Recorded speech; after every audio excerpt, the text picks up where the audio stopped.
Welcome into the CHGO Blackhawks Podcast presented by PointsBet. Use promo code CHGO when you sign up and you'll get 2 risk-free bets up to $2,000. But don't forget, with the $50 or more first-time deposit at PointsBet, you will get a free CHGO membership, a kick-ass shirt from the CHGO locker, access to our Discord, all that great stuff. All that for making a $50 or more first-time deposit at PointsBet. I am all jacked up on Luke Richardson energy and buffalo chicken sandwich energy. I'm with Greg and Mario. We just got back from lunch after getting back from the Luke Richardson press conference. And Strava coffee? Of course. Yeah. Okay. Yes. Checking. Jacked up from Strava coffee as always. But it doesn't give you the jitters. No jitters at all. It's just energy. Just right. Pure unbridled. I could flip this table over right now. Oh, yeah. Because I got to say, kind of an odd setup. The press conference was in the Blackhawks store, which is not the roomiest place in the world, but they made it work. Beautiful backdrop behind Luke Richardson of the city and the river. But, man, I came away with high expectations based on what we knew about Luke going into the presser, and then hearing him speak today, laying out specifics, giving specific examples. I was really impressed with how he handled his first press conference as head coach. Yeah, it's everything that he's been advertised as so far seemed like it came across in today's press conference. He had a lot of the right things to say, a lot of the things that we all wanted to hear.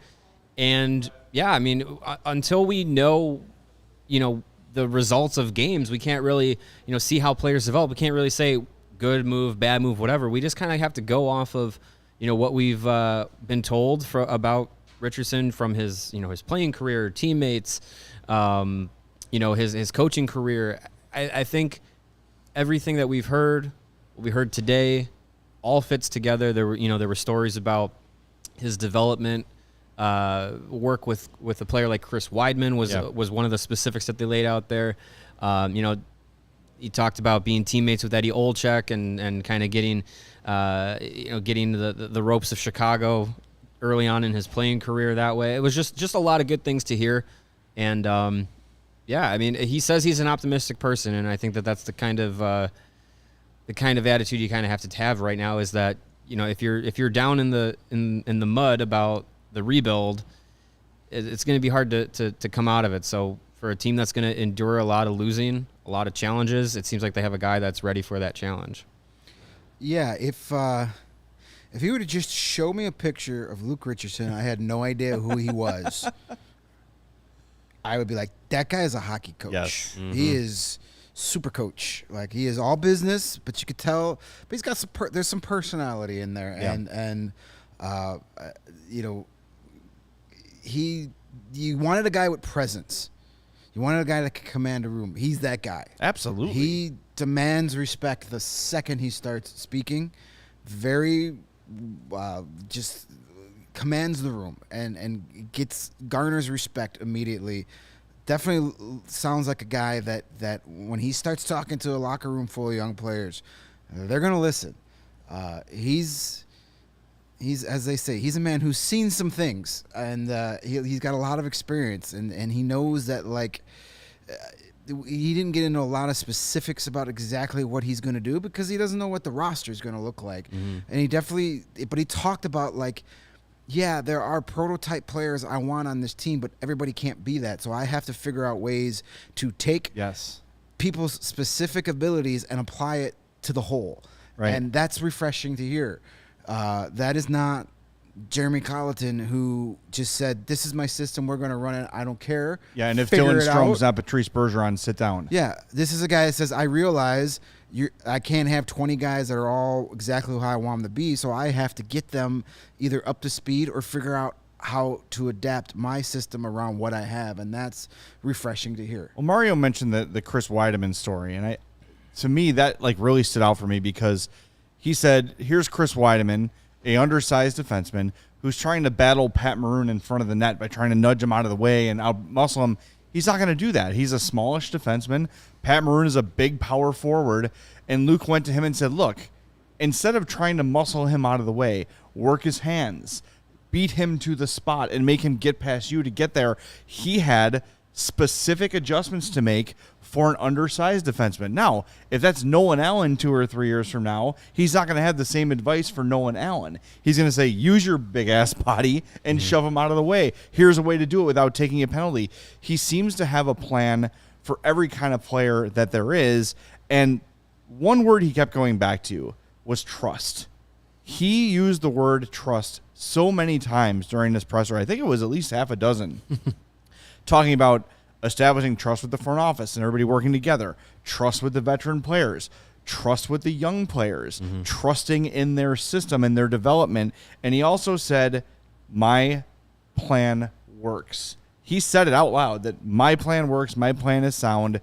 And, you know, of course you can't guarantee anything, but I really liked for a guy entering his first regular head coaching job in the NHL to have that sort of confidence in himself and what he's done. And I think the success he's had as an assistant has sort of fed that confidence. And look, he was due for a head coaching job. I find it very surprising that the Hawks were the only team to talk to him based on everything we've heard about him since the name first came out. It just seems like kind of a no-brainer hire. And sure, a first-timer is going to be more willing to take on a rebuild than a John Tortorella or a Barry Trotz or whoever, but I'm surprised that no other teams had Luke Richardson on their radar, and quite frankly, I'm glad they didn't, because now the Hawks have their man, and we're going to get to it, but the way the whole process went down was really cool, too. We'll get to that a little bit later. Absolutely. And, you know, Region Rev says in the chat here, you know, Luke spoke about openly and candidly about you know, the loss of a child to suicide, and that is something that I was unaware of. You know, admittedly, I did not know that was something that he had gone through as a parent, and you know, to speak about that and how, you know, mental health affects him, you know, as a person, as a coach, and how that can tie into, you know, how the mental health of players, which is coming to the forefront now in all sports, and especially in hockey, how that is an important aspect to him. And I think for a team that is trying to make some culture changes and a sport that is trying to make some culture changes, I think the Blackhawks have now a head coach that is pretty conscious of that. And I think that's going to be, that outside of just the X's and O's, that's something that I think is really important to the point of building that trust. And I look forward to talking to him about that tomorrow. If you missed it on our social media channels, Thursday at 11 a.m., we will be joined right here in our West Loop studios by Luke Richardson. So if you've got questions, hit us up on Twitter. I know Casey's going to put out some social media stuff, and join us in the chat. We'll try to get some questions answered for you. But we've got 30 minutes with Luke Richardson tomorrow. We're really looking forward to that. So good reminder to subscribe to the YouTube channel. Turn on those reminders so you know when we're going live, so you don't miss that. 11 a.m. sharp, 30 minutes with Luke Richardson on Thursday. I cannot wait for that to happen. It's going to be a lot of fun. Yeah, I'm super excited about that. It'd be nice to get him here and kind of, you know, a little more casual, right, and just sit around and chat and get to know him more as a human being, more so than the coach. And we'll give him some ideas on what kind of mustache he should grow, because that's very important going forward. But no, we're very excited and very grateful for the Blackhawks bringing him in. Yeah, there's option one. There's an option. Yeah, we got honestly, we got to get Nick's mustache on Luke Richardson. I have been, every time I see Nick, I want to run through a wall. That mustache is just fantastic. It's unbelievable. If you haven't watched CHGO Bears recently, you got to check out some of the episodes and check out Nick's mustache. It is pornographic. But that's one way to describe it. Getting back to our non-mustache head coach, at least temporarily, one thing that I liked about him, he was asked a question kind of about his demeanor, and he described himself as he's calm, and he is very calm. Like, he was very, like, didn't seem nervous or bothered by anything today, very direct. But he said on the bench that, like, he seems though, even though he played in a different era, he played in the 80s and 90s for the most part, the game was different back then. But he seems that he understands the modern player pretty well. And he even said, like, if you scream and yell at these guys all day, they're eventually just going to tune you out. And he said that about the refs, too. He goes, I don't like to get – someone asked him that they heard he can get sideways. And, you know, I got a kick out of that because his wife and daughter laughed at that comment. Yeah. So there was obviously something there, but he even said, even with the refs, if you spend the whole game yelling at the refs, nothing's going to happen. If you spend the whole time being hard and harsh on your players, they're just going to tune you out. So he says, yeah, I can get emotional, I can get angry, but I save it to drive home a point. Right. Whether it's with the officials during a game where he thinks he's not getting things going his way, or with a player. He's going to save that emotion for when it drives home the point better than any other time. So that was also good to hear. And he's definitely serious. Just because you're not intense doesn't mean you're not serious. I mean, we're kind of used to the last few months with Derek King. We'll talk about him. They mentioned him a few times today. Where Derek King was, you're kind of laid back, fun uncle. Yeah, he was your neighbor that you have a beer with while you mow the lawn together. Yeah. But Derek King could also be very serious. I've interviewed him after tough games in Rockford where he was not that guy. Mm-hmm. But Luke Richardson is not. He's all business. Not that Derek King wasn't business, but he's got that more stern approach to it. Presence. Yeah, it is something that Kyle Davidson talked about a lot, and Luke Richardson absolutely has it. When he walks into that room, everyone knew who the boss was in that room. He's a large man. He is fit. He just has you see, sometimes we were talking about this walk into the thing. It's like, sometimes you just see someone and know, like, oh, that's somebody. Mm-hmm. I can't place exactly who it is, but there's just a presence about them. He definitely had that. Yeah. And we should say, like, Troy Murray was in the room too. Similar kind of a thing. Like, when he walks in, people are like, oh, there's Troy. Like, there's a bit of a, like a hush comes over the crowd. Even people that know him, like, Troy and I are friendly. But still, to me, it's like, damn, that's Troy Murray. Yeah. Like, that's meaningful. And I think Luke Richardson has kind of that similar long-time career, a true, like, hockey warrior. Like you said, you look at him, that's a hockey player. Yeah. He's got the scars, he's got the the mileage on his face and on his body that you can see, and that guy walks in and has control. And I want to go back to what you were saying about using the anger selectively, right? He said those sort of actions, if you're a coach that's just constantly giving it to the ref and constantly yelling, that sort of seeps into the players, and they sense that the coach is losing control a little bit and doesn't really have an answer except to blame the refs for everything. That sort of seeps into the players. And he also said he turns it inward a lot and says, if I was a player, what would work for me? Mm-hmm. What would I want my coach? How would I want to be treated by my coach? And again, that goes back to that common theme of trust. Yeah. And if you trust the coach and you know he's got your best, intentions at heart, if he's got to get tough with you once every 3 months, you're going to take that a lot more seriously than a bag skate for every, turnover. Right. Yeah. You know what I mean? Like that, it just loses effect. Coaching out of fear just doesn't work, especially now. Well, and speaking of bag skates, he said that, when he was a head coach in the AHL, that there would be times where he needed to skate his team to kind of get a message across, but that he would skate with them. Yep. To, try and motivate and further get his point across and maybe, give himself a workout to his own to his own admission. He said he had to hold his breath. Yeah, to make sure they didn't know he was out of shape, but he tried. I think that's it's a fantastic quality to have when you're trying to build trust with your team, is to say, like, hey, like, I'm not going to ask you things that I also wouldn't have asked of myself as if I were, a player, having a coach like that. So yeah, I think that's great. I think that's something that a team that is theoretically going to be young for a few seasons, I think that is something that players like that can respond to. Neil in the chat says, standing next to Luke, it looked like Kyle Davidson would be his son. Kyle is not tall. No. I was, when we met him at the CHGO outing at the United Center, I was surprised by how short he was. So I wouldn't use that for context. I think he's maybe 5'6" or so. Kyle? Yeah. Is he that much shorter than me? He's DeBrincat sized. About 5'8". I'll give him 5'8". You think he's that tall? No, he's not. I'm 5'10". I'm 5'9", and I was pretty close to him. Okay. I'm with Jay. I think he's more in the 5'6" range. When we get Kyle on the show, we'll go back to back and see how tall You know what he we can do is we can do like you do at your house and just draw the notches on the wall. Tape measure, yeah. Each guest we can notch their Right. notch their That height. would be fun. See how they stack up. But yeah, he is imposing.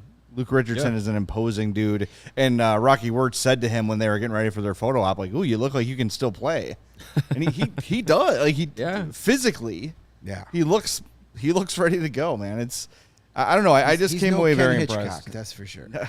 My God, No, he's not. with my favorite Ken Hitchcock is his sweatshirt that just says hockey. The really generic hockey sweatshirt, probably from a grandkid, which is beautiful. One thing we should focus on, and I alluded to it a little bit earlier, is the interview process. A couple weeks ago was the first interview, and I like that Kyle Davidson and the hockey ops team watched film with him and said, all right, here's the situation. How would you handle the situation? And Luke had answers for that. Then the second interview happens. They go out to dinner and actually watch a cup final game together and kind of talk it through as it's going on. I love that approach. That's great. It's casual, but you're also putting a coach in a situation where he can't just be a good talker. He can't just sweet talk you. It's like, okay, you interviewed really well. Now put into action.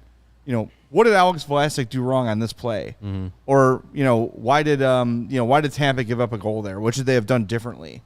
And to have him be able to react in real time without any kind of planning or anything like that, it shows you he's the ability to think on his feet. And that's something he said too, is you've got to be able to adjust in real time. Like if things are not working, you have to adjust mid-game. You can't just wait till the next practice or whatever. I don't know. I just came away really impressed. And I've admitted before that a character flaw of mine is that I'm an eternal optimist. And sometimes I'm just like, yay, pom-poms for everything new.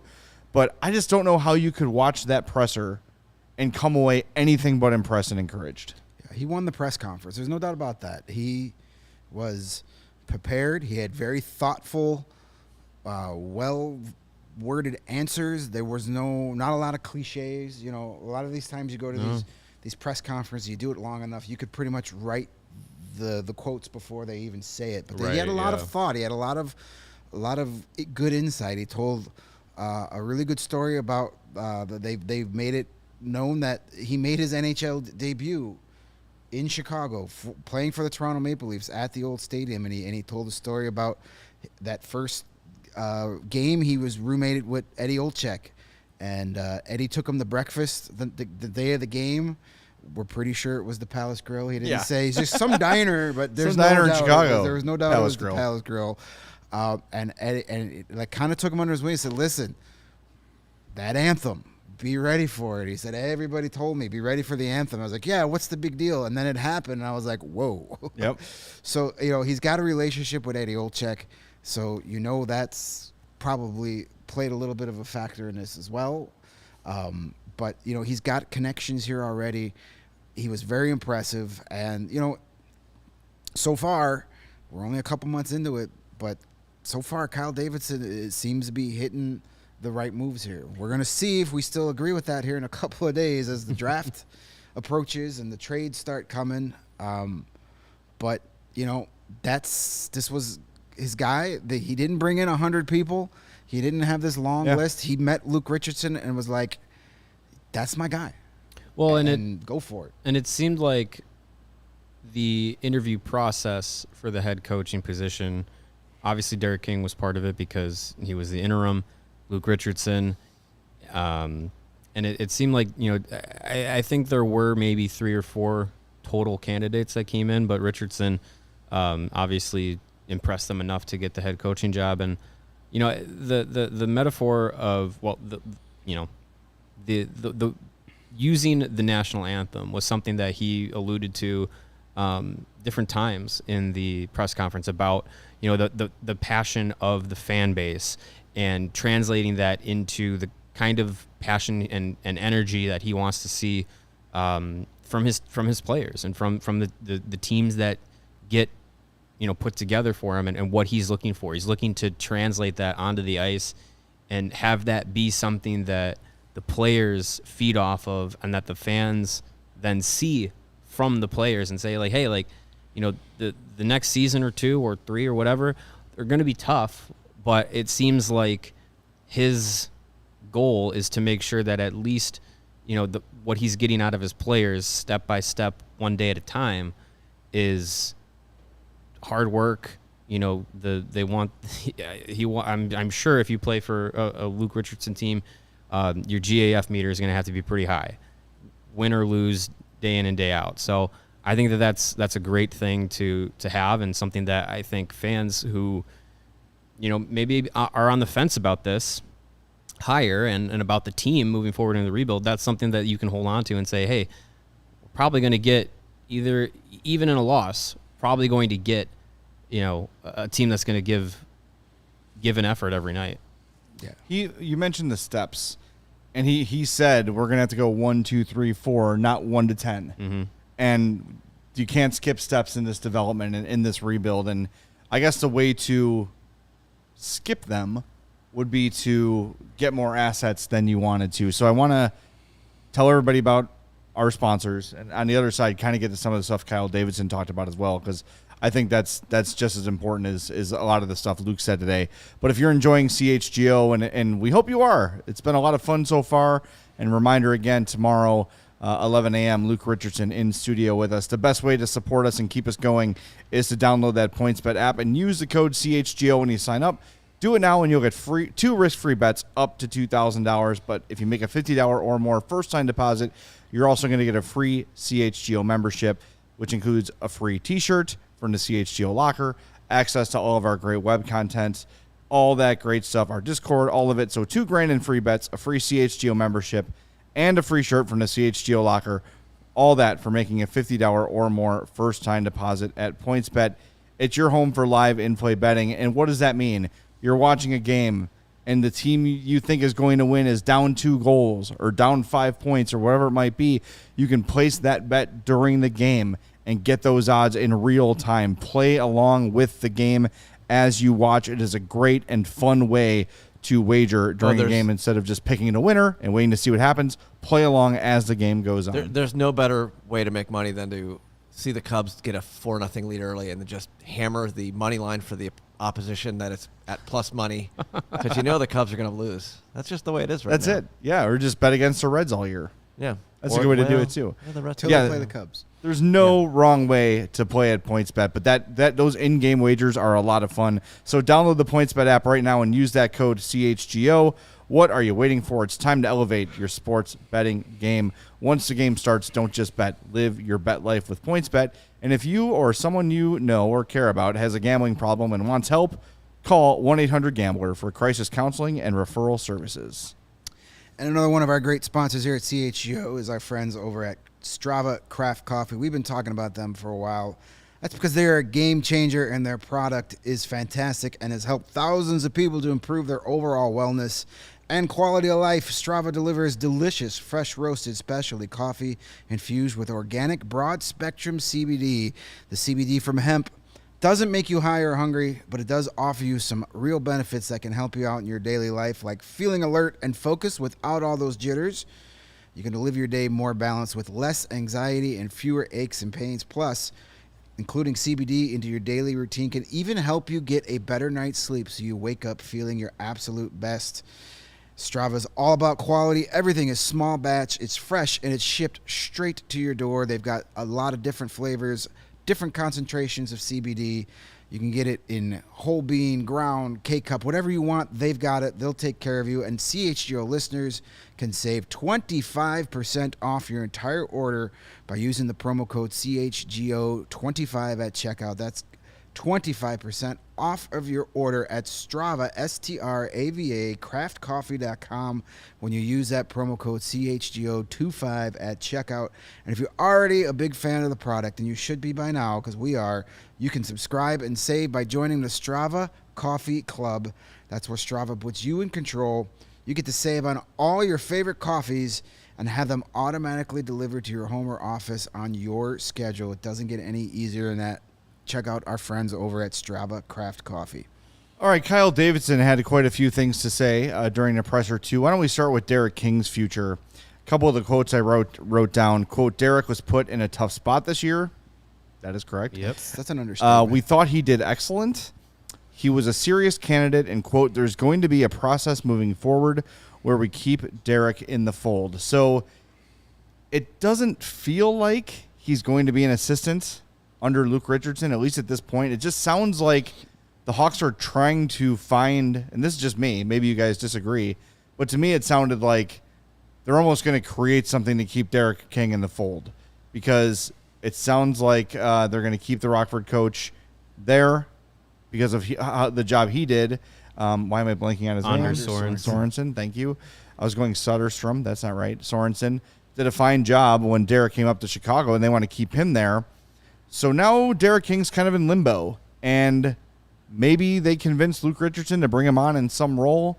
But as we've talked about all week, Luke should have the autonomy to hire whoever he wants as his assistants. He should not be forced to bring in anybody. So it's going to be really interesting to see what happens with Derek King, but it does sound like they're going to do their best to do right by him.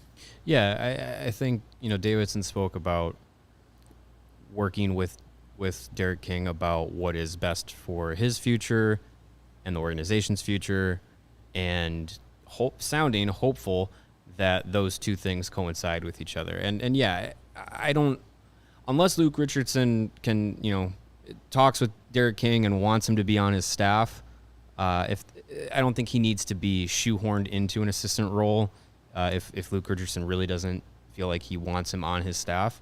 But yeah, it does seem like the Blackhawks will probably do some extra effort to keep Derek King around, and I think that's good to do right by him because of the situation he was put into, and for the fact that it seems like he's pretty well respected around the organization. So he definitely seems like someone that they want to keep around, and they're going to work hard to keep him around in some way. Yeah, Davidson went out of his way again to compliment Derek King and said he's got, they want to build an organization of quality character, and Derek King is that. So they definitely value what he brings to the table. It just depends if there's a match of the roles that they want for him and he wants to take on. So we'll see. I would imagine, we'd get some sort of resolution to that sooner rather than later. I would think soon, yeah. And we'll see what happens. I'm a huge fan of Derek King as a person. I got to cover him for his entire run in Rockford, and just a really great guy.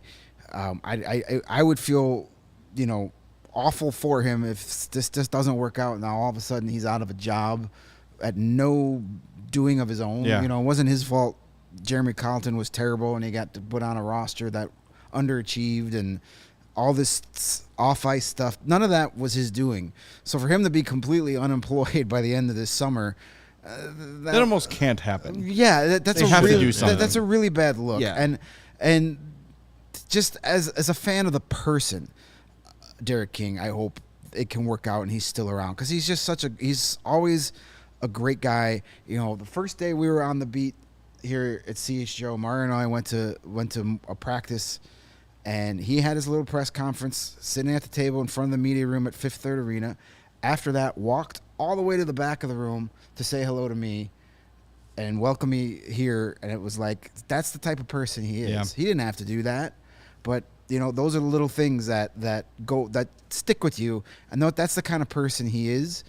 And Kyle Davidson's right. You need guys like that in your organization, especially with everything that's happened, everything that's come to light of the previous regime and their awful doings. You need more people like Derek King to help not erase it, but move on from it.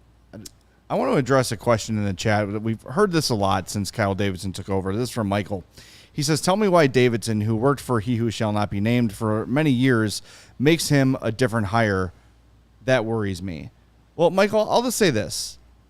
When that person, SB, was in charge, That might be a dime. there were people.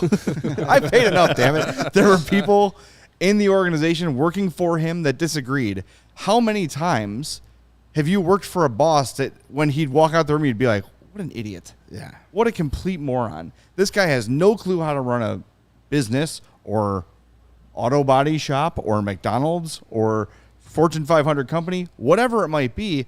Simply working under someone does not mean you have the same philosophy. Right. I got text after text after text from scouts after drafts and other people in the organization saying, what are we doing? No one wanted this pick. No one thought that this was the guy. This is a 100% Stan move. You also had Al McIsaac, who was sort of working against SB.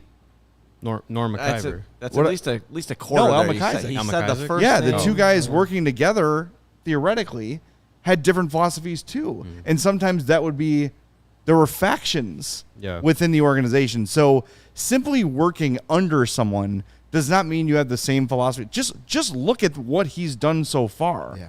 There is nothing similar to what his predecessor did in terms of player style, in terms of return on investment, all that stuff. Kyle Davidson has blown him out of the water so far. Yeah, maybe working under he who shall not be named, you learned what not to do if you ever got in that position. Exactly. You know, you can learn from, you don't take on necessarily all their terrible qualities. You maybe do the exact opposite because you're like, well, I worked for that guy and I hated it when he did that. So now that I'm in his position, I'm not going to do that because I know that makes the people under him uncomfortable. Right. And if you remember back when Davidson was introduced, he said some things that were kind of veiled shots at what what the previous regime did wrong. He's gone. And that he wasn't and he was saying like, we're not going to make these same mistakes again. So it really seems like he's the exact opposite of going in an opposite direction. The guy in the jar. And that is the man in the jar instead of the man in the arena. I think there's nothing that I would say that Davidson has done that mimics what we're really used to as fans and people watching this team. I know it's like Blackhawk fans are preconditioned and maybe it's a little Stockholm syndrome, but like let it play out. Like let it play out. Yeah. Davidson has not been he's not a clone of the previous guy. No. There's nothing to that he's done yet that you can say is incompetent. Right.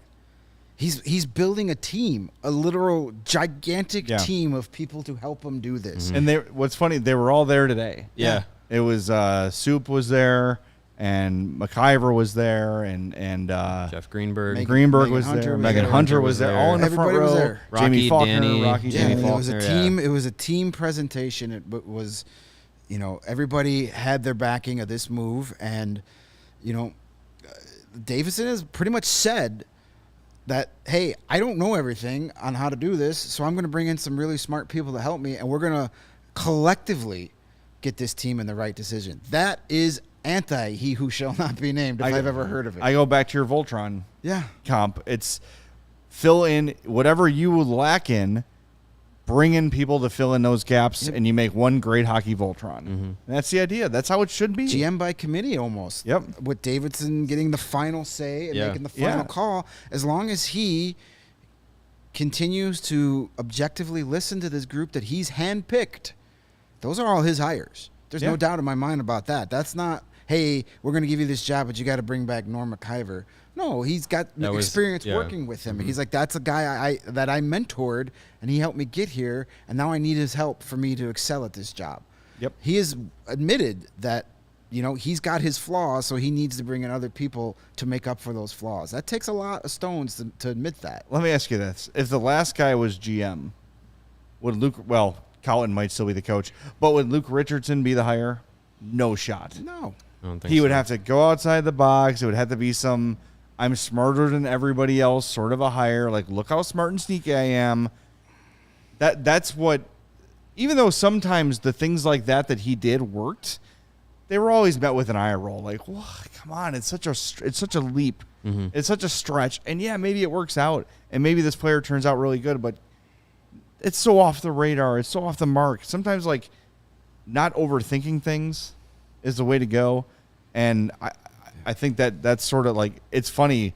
You mentioned Stockholm syndrome. We're so used to the GM doing off the wall, wacky stuff that Kyle Davidson simply operating the way a GM should operate is like shocking, and it's like knocking us off of our train tracks a little bit. Yeah. Like, whoa, he's trading for guys that are good, and he's trading an asset for a ton more assets, and oh my goodness, it's such a different feel. Yeah, it really feels like in the last few years, we've been conditioned to question and talk down about moves that were happening, and now we haven't really had anything to talk down to, and it's a breath of fresh air, really. Yeah. So I'm happy with the job Davidson's done so far, and I think it really just with Richardson coming in, I think there's just optimism and patience, because we won't know if he's a terrible coach after just one season. No, it'll take some time. Right, a roster that won't even be close to being quote unquote complete for a few years. No, it's just nice. It's refreshing that there's some optimism around this team all of a sudden. We haven't had real optimism here in years. Well, yeah. In years. When was the last time you were like, okay, I'm actually kind of looking forward to seeing what happens? Especially after the last calendar year, it's nice to talk about the Blackhawks with a potential of trending in the right direction. And a fresh coat of paint. Yeah. And different people in these positions, different coaches, different people in charge. It's refreshing. It's nice. They've hit the reset button. It's time to move forward. It's time to let the past be the past and build to a new and exciting future. Little bit of non-Blackhawks breaking news. Kevin Weeks says Tampa Bay Lightning assistant Derek Lalonde, which is a name we all sort of had on our radar, was in Detroit to meet with the Red Wings regarding their head coaching vacancies. So something to keep an eye on as the week goes on here. He hasn't had to delete that tweet yet? Not yet. Let's check back in 3 minutes. 22 Making minutes sure old. that it's okay. All right, then it's probably good. Where did he say that from? Detroit sucks! Detroit sucks! Forever and always. Yes, that is a fact. And for a while they actually did really suck, which was kind of fun. It was For a nice. while. But again, kind of going back to the last guy, new guy sort of a thing, and what Luke Richardson kept saying is trust. You hire a staff to scout and to build a big board for your draft and to do all these things. Trust them. You brought them in for a reason. So if draft day comes around, look, Kyle Davidson can't probably be in the weeds on every prospect in the league. That's why you hire your amateur scouts to go do that and develop that list for you, and then trust them with their decisions and draft the people that the consensus says you should draft instead of going rogue and pissing off everybody that works for you. Right. Trust. And I it's a word that kept coming up today, and it's going to stick with me as sort of a, it's going to influence everything I hear from Richardson and Davidson and everybody kind of going forward, is that word and that theme. Well, at this point, Blackhawk fans have no reason not to trust either one of those guys. Right. They've given us no reason to doubt them, to not trust them. There will be some missteps along the way here. There's no doubt there are going to be some moves where you're going to be like, Kyle, my guy. No what GM was that has about? a perfect record. Right. There are going to be missteps, but as long as there's the clear vision, the transparency, the honesty, you're going to make your mistakes. They're all not going to be home runs, so there's no reason to mistrust the new regime right now. There may be down the road, we all might be, oh my God, everything about this was terrible, but there's no reason to feel that right now. Let Davidson get his plan into motion this summer. It starts. It's the very, as we've said, it's getting to ground zero. Is this what this summer is all about? And let's see where they go. Let's see what this first draft class looks like. Yeah. Hiring Richardson is part of that first step, and this first draft is a big one, and I think it'll set the tone for what we can expect, what Kyle Davidson prefers, or what he puts an emphasis on in his vision for the kind of players that they want. I think Luke Richardson will have, since he's been able to be put into place before the draft, he'll have a little bit of a say of, these are guys qualities I want, players that I want, styles of players. He mentioned it too. He's like, everyone would love to be really, really big, really fast, and really skilled, but not everyone's like that. So, I think it'll be good to have, an eye like his, and input like his as well into the draft. The scouting department went through some changes, and we'll see what kind of changes that takes effect in the draft. And to the biggest thing today, talking about the draft, was the potential of getting into the first round. And Alex DeBrincat was brought up.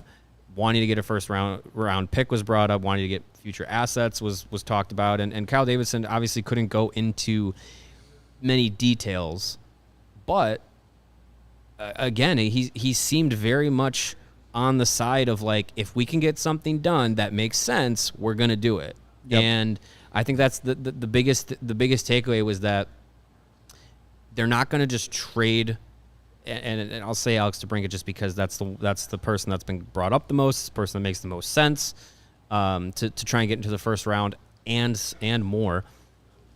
They're not going to force anything, is what Davidson said, and that's where you can get into trouble. If you went to the Devils and said, "We'll give you Alex DeBrincat for the second overall pick," well, that's the problem because you're not getting anything else out of it, and you're not getting fair value. Right.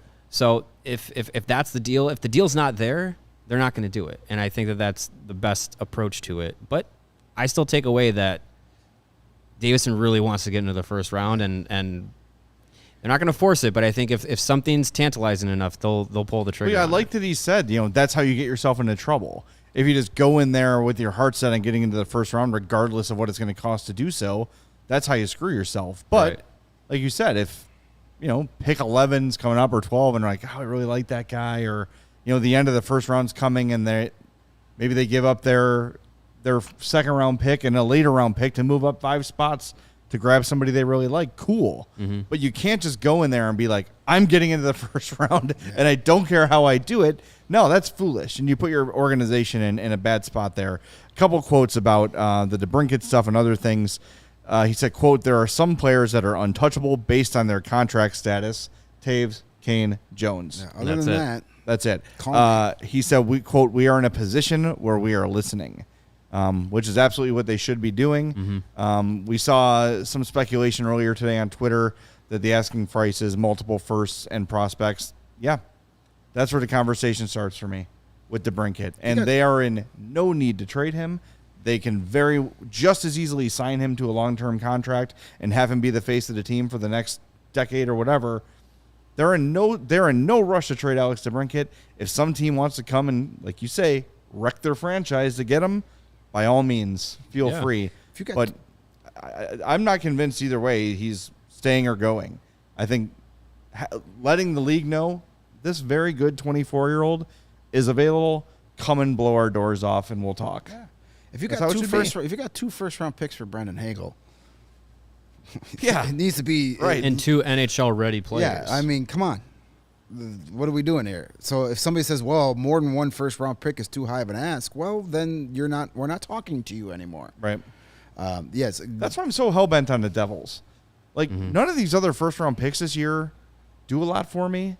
Like, outside of the top 3 this year, there's not really anyone. Well, and it's the extra stuff that you're that you're looking for outside of, like the Kraken have been brought up, the Ottawa Senators have been brought up.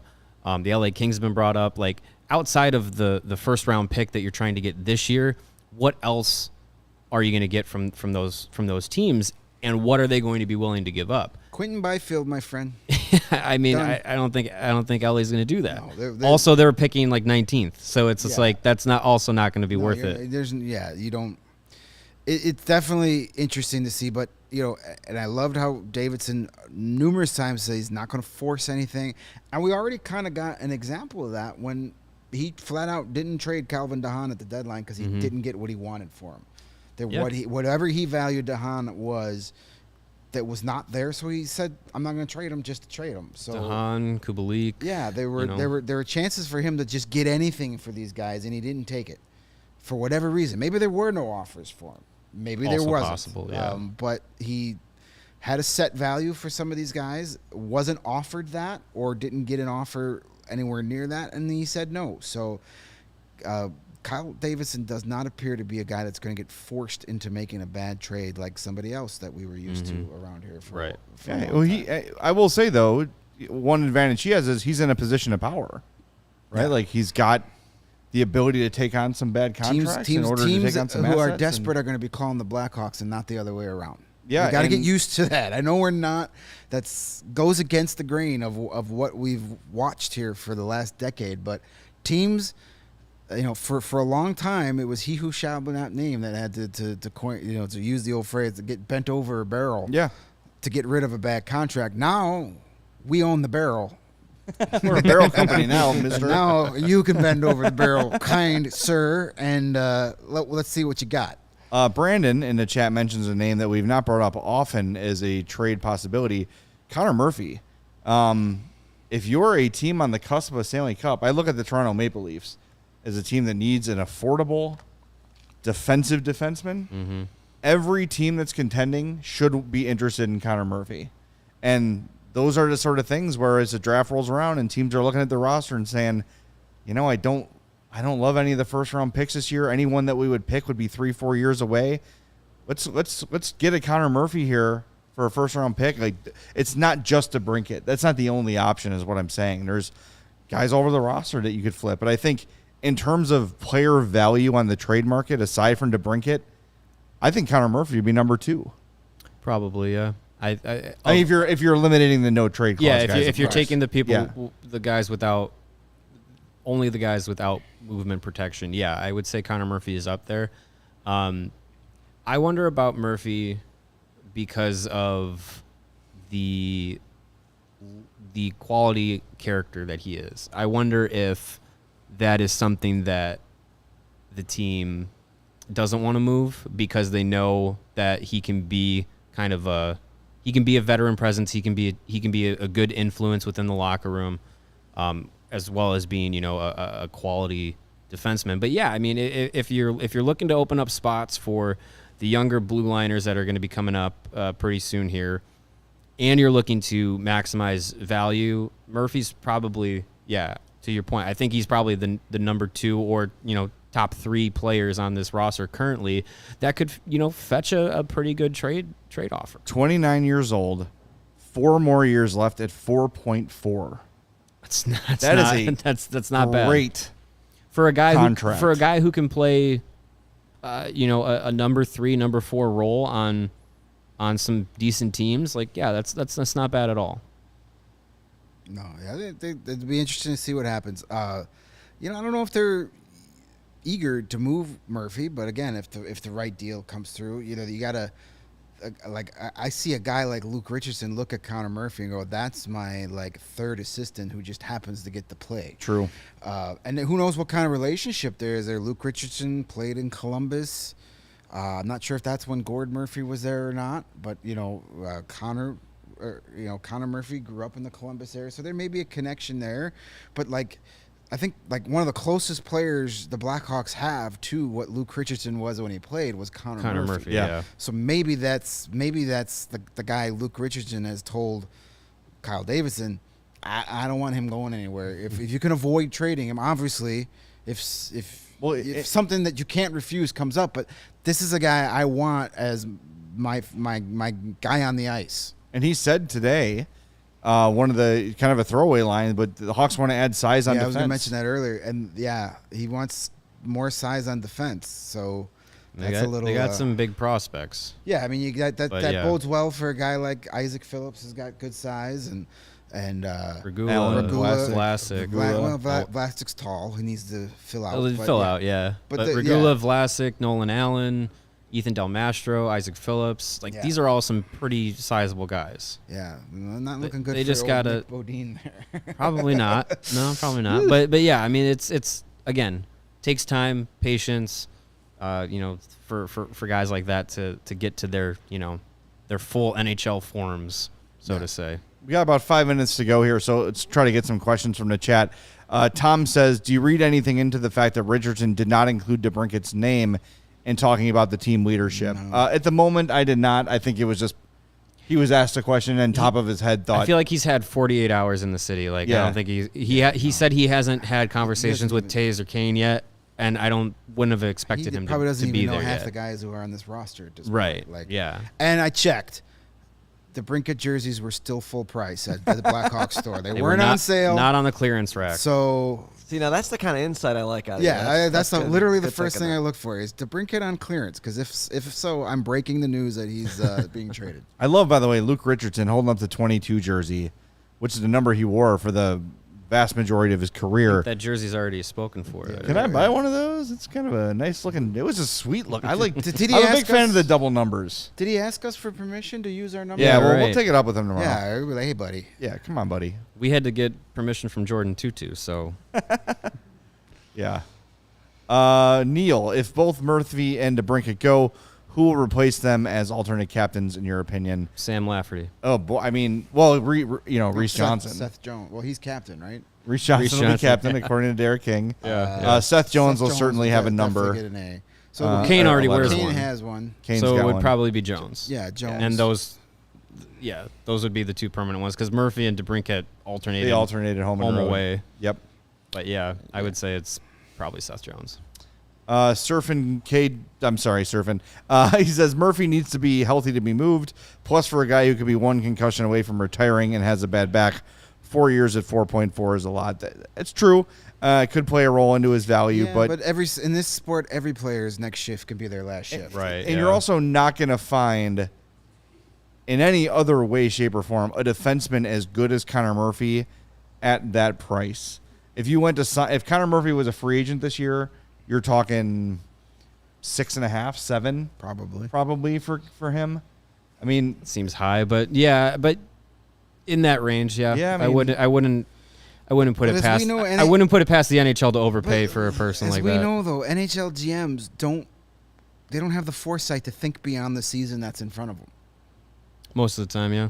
Yes, like they only like as I point to the jar for those they listening to the a team podcast. the team that is a Connor Murphy away from winning the Stanley Cup in 2023 doesn't give a rat's ass about 2026. Yeah. They'll worry about that when they get there. And then Yeah. been there, done that.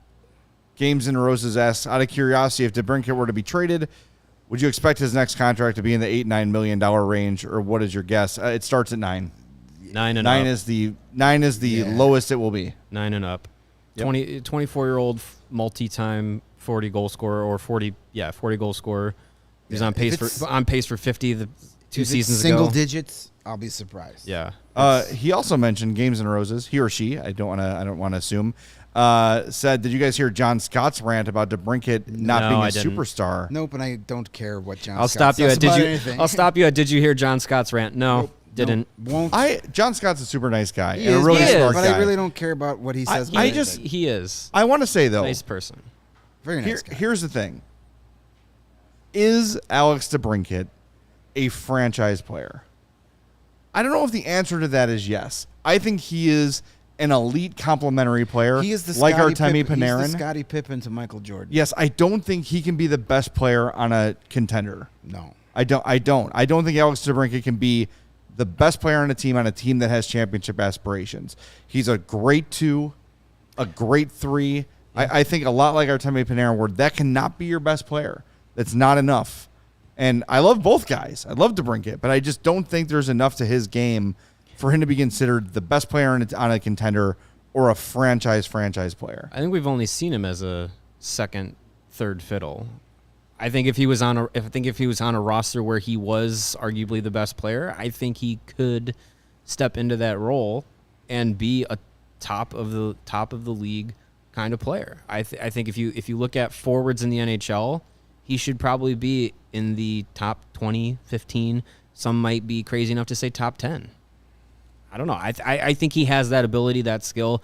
We've seen in recent years how his all-around game has started to round out, where he's not just a guy that can score 40 goals and he's going to get 12 assists. Like he can do a little bit more than just put the puck in the net, and I think that just kind of comes with some development and some maturity. I think he can be that kind of player. All right, we got to wrap up. We got to tell people about Owen. Yes. But I think of DeBrincat as like a Mitch Marner type. Right? Okay, Really good. Huge offensive output. Good in all ends, but just not, for me, a guy who's going to change a franchise. I mean, please delete that until he is traded. Thank you. Well, yeah, let me tell you guys a little bit about Owen, spelled OWYN. It stands for Only What You Need. It is a 100% plant-based protein shake that gives you the nutrition that works just as hard as you do. All of Owen's products are free of artificial ingredients. They are allergen-friendly, no gluten or dairy in them, and they are easily digestible. You may have heard about Owen from Chicago Bears quarterback Justin Fields, who also follows a plant-based diet. Right now, Owen and CHGO are partnering up to give you an awesome offer. You can get 20% off of your first purchase at liveowen.com when you use the promo code CHGO20. Just restocked my shelf with some Owen. It's been working for me as I've been getting into working out a little bit. I got the higher protein concentration. I think it's 32 grams. It's hefty. It'll keep you full. It'll keep you feeling good after your workout. Cuts down that recovery time pretty well. So join myself and Justin Fields, one and the same when it comes to working out. Same body. And try Owen. Again, OWIN, only what you need. All right, that's going to do it for this episode of the CHGO Blackhawks Podcast. Reminder, tomorrow, Thursday, 11 a.m., right here in our West Loop studios, we will be joined by Blackhawks head coach Luke Richardson. We cannot wait. We will talk to you then. 11 a.m. Turn on those notifications on YouTube so you know when we're live. For Mario and Greg, I'm Jay. This has been the CHGO Blackhawks Podcast.